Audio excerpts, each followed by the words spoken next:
ताजे ताजे फूल लो, रंग बिरंगे महकते हुए फूल। रानो चिड़िया जंगल में फूल बेचा करती थी। वो फूल बेचकर ही अपने घर का गुजारा करती। चिड़िया रुको रुको, मुझे एक गुलाब का ताजा फूल दो। ये फूल मैं अभी अभी अपने बागीचे से तोड़ कर लाई हूँ। मेरे पति को गुलाब का फूल बहुत पसंद है, मैं ये फूल अपने पति को दूंगी। चिड़िया कब जा रहा है आपका बेटा विदेश पढ़ने के लिए? कल ही जा रहा है मेरा बेटा कुकू विदेश में पढ़ने के लिए। चिड़िया बहुत खुशी से लूसी कबूतरी को बताती है। मम्मा आप मेरे जाने पर दुखी हैं क्या? नहीं बेटा, मैं बहुत खुश हूँ। मेरा बेटा विदेश में एक कामयाब पक्षी बनने जा रहा है। मैं इंतजार करूँगी अपने बेटे का। अब आप जल्दी से सो जाएं, सुबह जल्दी उठना है बेटा। फिर कुकू सो जाता है। 1 2 3 1000 और ये रहे 2000। मेरे बेटे की पढ़ाई के पैसे तो पूरे हो गए। अपनी आंखों में अपने बेटे के लिए लाखों सपने सजाए मम्मा चिड़िया सो जाती है। मम्मा कल विदेश जाने का आखिरी दिन है। कुकू की मम्मा भी कुकू को विदेश पढ़ने भेज रही है। कालू सुना है जग्गू क्या कह रहा है? चिड़िया का बेटा विदेश पढ़ने जाएगा और हमारा जग्गू सारी उम्र तुम्हारी तरह चोरियां ही करेगा। मैं गया था मामा जी के पास पैसे मांगने, मगर मामा जी के पास तो कुछ भी नहीं था। मम्मा मुझे कुकू ने बताया था कि उसकी मम्मा ने तो उसके लिए पैसे जमा भी कर लिए हैं। कालू चिड़िया ने अपने बेटे को विदेश भेजने के लिए जो पैसे जमा किए हैं, किसी तरह अगर तुम वो पैसे चुरा लाओ तो सारा काम सीधा हो जाएगा।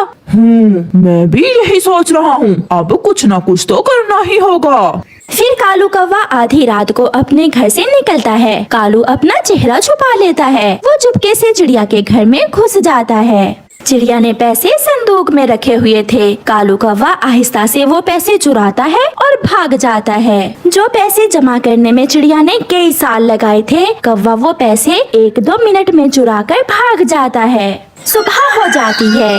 कुकू कुकू उठो बेटा, ये क्या हुआ? सब बर्बाद हो गया।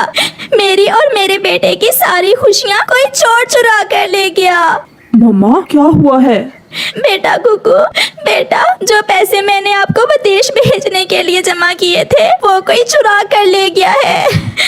मम्मा चुप कर जाएं। मम्मा आपको कुछ हो जाएगा, चुप कर जाएं। अब हम क्या करेंगे बेटा? मेरे पास तो और पैसे भी नहीं है कि मैं आपको भेज सकूं। कुछ नहीं होगा मम्मा, कुछ नहीं होगा। मैं आपके साथ फूल बेचने जा है।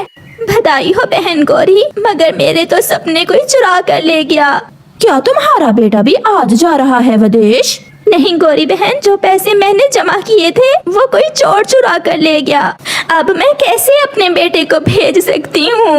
हमारे पास भी पैसे कहाँ थे? वो तो जग्गू की नानी ने भेजे हैं कुछ पैसे जग्गू की पढ़ाई के लिए। मम्मा पापा आप देखना, मैं एक दिन कामयाब पक्षी बनकर लौटूंगा। मैं सबसे बड़ा पक्षी बनूंगा। जग्गू बेटा कहीं विदेश जाकर हमें भूल ही न जाना। नहीं माँ, मुझे सब मालूम है कैसे आपने चिड़िया आंटी के घर चोरी करके मुझे पढ़ाई के लिए भेजा है। ये सब मैं कैसे भूल सकता हूँ। अब जाओ मेरे बेटे, वहाँ जाकर किसी बुरे पक्षी के पास न बैठना। फिर जग्गू अपना बैग लिए ऑटो में बैठ जाता है। सागर वाले हवाई अड्डे पर जाकर जग्गू विदेश के हवाई जहाज में बैठता है, जो कुछ ही देर बाद हवा में उड़ जाता है। मम्मा चले। कहाँ बेटा? काम पर मम्मा। अगर मैं विदेश पढ़ने नहीं जा सका तो क्या हुआ? एक पढ़ा लिखा पक्षी अनपढ़ पक्षी से कई गुना अच्छे से काम कर सकता है। मैं भी फूल बेचने जाऊंगा। मगर बेटा मेरे सपने? आपके सारे सपने आपका बेटा पूरे करेगा, ये मेरा वादा रहा आपसे। फिर अपने बागीचे से फूल तोड़कर कुकू पश्चिम वाली दिशा में और मम्मा चिड़िया पूर्व वाली दिशा में फूल बेचने निकल जाते हैं। फूल फूल ताजे ताजे फूल। कुकू ऐसे जंगल में फूल बेचता है। गोरी कौवी, मिट्ठू और कबूतर एक जगह बैठे हुए थे। चिड़िया जब फूल बेचती हुई पास से गुजरती है तो गोरी चिड़िया को आवाज देती है। चिड़िया तुम्हारा बेटा भी जंगल में फूल बेच रहा है। आपको बताया तो था, मेरे तो पैसे ही कोई चोर चुरा कर ले गया। अब मेरा बेटा फूल ना बेचे तो और क्या करे? मेरा बेटा तो विदेश पहुंच भी गया है। अभी अभी टेलीफोन आया है मेरे बेटे का। बड़ी यूनिवर्सिटी में एडमिशन हुआ है मेरे बेटे का। चिड़िया आपकी तो बहुत देर से इच्छा थी कि आप अपने बेटे को पढ़ने के लिए विदेश भेजोगी। बहुत अफसोस हुआ ये सब सुनकर। मिट्ठू और कबूतर, ये गरीबों का काम नहीं विदेश जाकर पढ़ना, बड़े पैसे लगते हैं। अच्छा किया कुकू ने जो अपनी माँ के साथ फूल बेचने लगा है। शाम को दोनों माँ बेटा घर पहुँच जाते हैं। मम्मा मेरे तो सारे ही फूल बिक गए, ये देखें ये मुनाफा कमाया है मैंने। हाँ बेटा, मगर मुझे पैसों से ज्यादा आपको विदेश भेजने का शौक था। मम्मा अब भूल भी जाए, जो हुआ सो हुआ। मैं अब दिल लगाकर काम करूँगा और अपनी मम्मा की काम में मदद करूँगा। ऐसे ही कुछ दिन गुजर जाते हैं। जग्गू कौवे को विदेश आए अभी कुछ ही दिन हुए थे कि उसकी दोस्ती एक पिंकी नाम की कौवी से हो जाती है। जग्गू छोड़ो आज यूनिवर्सिटी जाने को, आज झरने की सैर को जाते हैं और वहाँ जाकर मौज मस्ती करेंगे। पिंकी मेरे पास पैसे खत्म हो गए हैं, तो अपनी माँ को टेलीफोन करो, वो भेज देगी आपको। मगर मुझे मालूम है मम्मा पापा के पास तो कुछ भी नहीं है। उनके पास कुछ हो या ना हो, मगर वो तुम्हें जरूर पैसे भेजेंगे। फिर जग्गू अपनी मम्मा को फोन करता है। मम्मा क्लास की फीस और खाने का बिल देना है और पैसे खत्म हो गए हैं, कुछ करें। चिंता ना करो मेरे बेटे, हम कुछ करते हैं, मगर आप दिल लगा कर पढ़ना। देखा मैंने कहा था ना कि आपके मम्मा पापा कुछ कर लेंगे। अब चलें झरने पर। फिर जग्गू और पिंकी झरने की तरफ चले जाते हैं। गौरी भागी भागी अपने पति कालू के पास जाती है।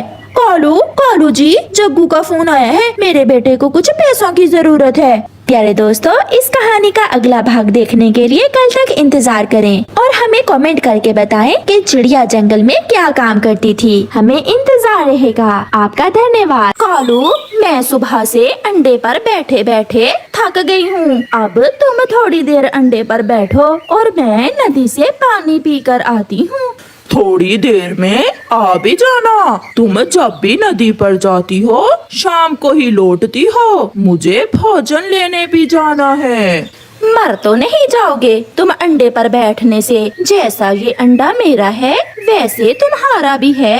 ये कहते हुए गौरी कौवी अपने घर से निकल जाती है। गौरी कौवी नदी पर जाती है। वहाँ चिड़िया, कबूतर और मिठू बैठे हुए थे। गौरी कौवी चिड़िया से पूछती है, चिड़िया आप सब कहाँ जा रहे हैं? गौरी, हम सब दोस्त आज झरने की सैर करने जा रहे हैं।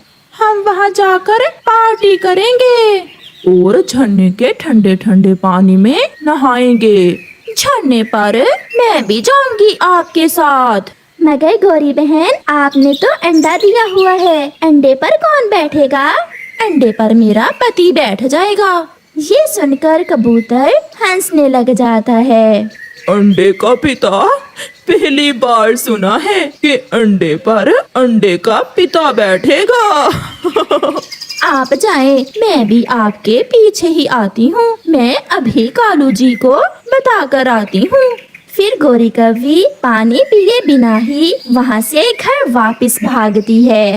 नहीं, तुम झरने पर नहीं जाओगी, मुझे भोजन लेने जाना है और तुम अंडे पर बैठोगी। क्या मुसीबत है, मैं तो कहीं आ जा भी नहीं सकती। सब घूम फिर रहे हैं और मैं तो अंडे की ही होकर रह गई हूँ। मगर कालू कौवा कोई बात सुने बिना ही वहाँ से चला जाता है। मुझे कुछ करना होगा, वरना जब तक अंडे से बच्चा बाहर नहीं आ जाता मैं तो कहीं भी जा नहीं सकूंगी। गौरी कुछ सोचकर अपने घर से निकलती है। वो ये भी नहीं सोचती कि उसका अंडा अकेला है। गौरी कौवी अपनी जाति की एक दूसरी कौवी के पास जाती है। मैं तुम्हें 100 रुपए दूंगी और दाना फ्री में। मगर मुझे करना क्या होगा? जितने दिन मेरे अंडे से बच्चा बाहर नहीं आ जाता तुमने मेरे अंडे पर बैठना है। उस कौवी को ये काम बहुत आसान लगता है और वो मान जाती है। गौरी कौवी अपने अंडे के लिए किराए की माँ लेकर घर वापस जाती है। घर जाकर गौरी उस कौवी को अंडे पर बिठा देती है। अब मेरा काम आसान हुआ। अब मैं बाहर भी जा सकूंगी और घूम फिर भी सकूंगी। मालकिन, मेरे लिए दाना ले आना, बाकी की आप चिंता ना करें, मैं आपके अंडे की अच्छे से रक्षा करूंगी। गौरी घर से निकलती है। वो सीधी चिड़िया के पीछे झरने पर चली जाती है। मैं आ गई। गौरी, तुम अपने अंडे को अकेला ही छोड़कर आ गई हो क्या? नहीं चिड़िया, मैंने अपने अंडे के लिए किराए की माँ ले ली है, आज से वही मेरे अंडे पर बैठा करेगी और मैं करूँगी मौज मस्तियाँ। गौरी, एक माँ को अपने बच्चों के लिए अपना सब कुछ कुर्बान करना पड़ता है। मिठू, मैं उन माँओं में से नहीं हूँ। फिर गौरी सारा दिन झरने पर गुजारती है। शाम को कालू कौवा जब घर आता है तो अपने घर में एक अजनबी कौवी को देखकर उससे पूछता है, कौन हो तुम और यहाँ मेरे घर में क्या कर रही हो? मुझे आपकी पत्नी ने अंडे पर बैठने के लिए तनख्वाह पर रखा है। ये सुनकर कालू तो हैरान हो जाता है। क्या? ये क्या कह रही हो तुम? आप अपनी पत्नी से पूछ लेना, वही मुझे यहाँ छोड़कर झरने पर गई है। मुझे भूख लगी है, क्या आपके पास कुछ खाने को है? ये लो, ये 2 दाने हैं, आप खा लें। नहीं, एक मैं खा लेती हूँ और एक आप खा लें। आपकी पत्नी कह रही थी कि वो बाहर से भोजन खाकर ही आएगी। पहली बार कालू कौवे से किसी ने प्यार से बात की थी। उसे उस कौवी की ये बात बहुत अच्छी लगती है। फिर कालू कौवा एक दाना खुद खा लेता है और एक उस कौवी को दे देता है। शाम होते ही गौरी भी घर पहुंच जाती है। अब तुम जाओ कौवी और कल मुंह अंधेरे ही काम पर आ जाना। मैं आ जाऊंगी। वो कौवी वहाँ से चली जाती है। पक्षी संतान के लिए दुआएं करते हैं और आपको ऊपर वाले ने अंडा दिया है, मगर आप अपने अंडे से प्यार ही नहीं करती हो। प्यार करती हूँ, इसीलिए तो अपने अंडे की रक्षा के लिए किराए की माँ रखी है। तुम चिंता ना करो, इस कौवी को तनख्वाह मैं अपनी माँ से ला कर दे दूंगी। गौरी कौवी थकी हुई थी, इसलिए वो सो जाती है। दूसरे दिन मुंह अंधेरे ही गौरी कौवी के घर लूसी कबूतरी आ जाती है। गौरी, मैं दूसरे जंगल मेला देखने जा रही हूँ, क्या तुम भी जाओगी? मेरी नौकरानी आने ही वाली होगी, वो आले मैं तो जरूर जाऊंगी। तो फिर मैं जाती हूँ, तुम बाद में आ जाना। रुको रुको लूसी, कालू, जब तक वो कौवी नहीं आ जाती तब तक आप अंडे पर बैठ जाओ। गुजरा समय हाथ नहीं आता, मेरी ये बात याद रखना। मगर गौरी कुछ बोले बिना लूसी के साथ मेला देखने चली जाती है। गौरी की नौकरानी भी आ जाती है। अरे अरे, ये क्या, आप अंडे पर बैठे हुए हैं? उठे आप, मैं आ गई हूँ, मैं बैठ जाती हूँ। फिर वो कौवी अंडे पर बैठ जाती है। आपका नाम क्या है? मेरा नाम गुलाबो है, मैं अनाथ हूँ। मैं काम की खोज में घर से निकली थी कि आपकी पत्नी मिल गई, मगर ऐसा काम पहली बार मिला है मुझे। ये बहुत आसान है मेरे लिए। आप बैठे, मैं आपके लिए भोजन लेकर आता हूँ। नहीं, मैंने अभी अभी दाना खाया है। फिर गुलाबो और कालू कौवा बातें करने लग जाते हैं।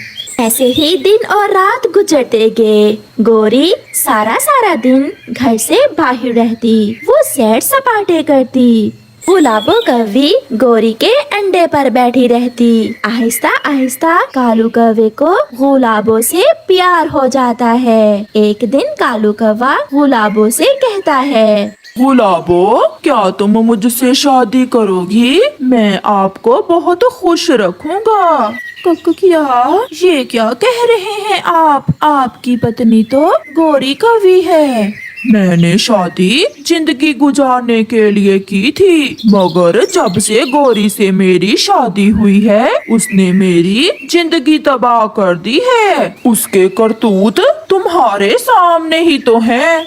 वो कौवी मान जाती है। कालू और गुलाबो शादी कर लेते हैं। शाम को जब गौरी एक फंक्शन से घर वापस आती है तो दरवाजा अंदर से बंद था। दरवाजा क्यों बंद है? कालू, दरवाजा खोलो। ये दरवाजा तुम्हारे लिए हमेशा हमेशा के लिए ही बंद है, तुम यहाँ से जा सकती हो। मैंने गुलाबों से शादी कर ली है। ये सुनकर गौरी रोने लग जाती है। कालू ऐसे ना कहो, कालू जो भी हुआ मुझे माफ कर दो। गौरी मैं बहुत खुश हूँ जो मुझे इतना प्यार करने वाला पति मिल गया, और तुम बहुत बुरी हो जिसने खुशियाँ अपने हाथों से गंवा दी।